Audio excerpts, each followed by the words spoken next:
Internet বর্তমানে শুধু একটি প্রযুক্তিগত সেবা নয়, এটি বিশ্ব রাজনীতি ও অর্থনীতির অন্যতম শক্তিশালী নিয়ামক। একটি দেশের জনগণের চিন্তা ভাবনা, মতাদর্শ, এমনকি রাজনৈতিক নেতৃত্বের উত্থান পতনও ইন্টারনেট গুরুত্বপূর্ণ ভূমিকা রাখতে পারে। বিশেষজ্ঞদের মতে, যেসব দেশ বৈশ্বিক ইন্টারনেট অবকাঠামো নিয়ন্ত্রণে প্রভাবশালী, তারা প্রয়োজনে অন্য দেশের অভ্যন্তরীণ পরিস্থিতিতেও প্রভাব বিস্তার করতে সক্ষম। এরই সাম্প্রতিক উদাহরণ হিসেবে উঠে আসছে ইরানের বিক্ষোভ আন্দোলনের ঘটনা।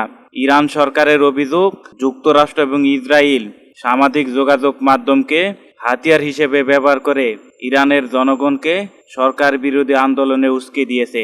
এই অভিযোগের প্রেক্ষিতে দেশটির সরকার কঠোর পদক্ষেপ হিসেবে সারা দেশে ইন্টারনেট ব্ল্যাকআউট কার্যকর করে। এরপর ইরানি ইন্টারনেট পর্যবেক্ষণ সংস্থা ফিল্টার ওয়াচ জানিয়েছে, ইরান ধীরে ধীরে বৈশ্বিক ইন্টারনেট ব্যবস্থা থেকে নিজেদের সরিয়ে নিচ্ছে। সংস্থাটির তথ্য অনুযায়ী ইরান নিজস্ব প্রযুক্তির উপর ভিত্তি করে একটি স্বাধীন ইন্টারনেট ব্যবস্থা চালুর প্রস্তুতি নিচ্ছে। এর আওতায় নিজস্ব সার্চ ইঞ্জিন, সামাজিক যোগাযোগ মাধ্যম এবং মেসেজিং সেবা চালু করার পরিকল্পনা রয়েছে তেহরানের। এদিকে মধ্যপ্রাচ্যের সামরিক উত্তেজনা বাড়ছে। যুক্তরাষ্ট্র ইতিমধ্যে ইরাকের আল আসাদ সহ বিভিন্ন ঘাঁটি থেকে সেনাপূর্ণ বিনাশ শুরু করেছে বলে জানা গেছে। নিরাপত্তা বিশ্লেষকদের মতে, এসব ঘটনা ভবিষ্যতের বৃহত্তম সংঘাত কিংবা যুদ্ধের আশঙ্কা তৈরি করেছে।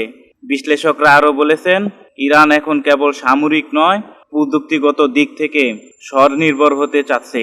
নিজস্ব কৌশলগত নিয়ন্ত্রণ প্রতিষ্ঠার মাধ্যমে তারা ভবিষ্যতের যে কোনো চাপ মোকাবেলার প্রস্তুতি নিচ্ছে।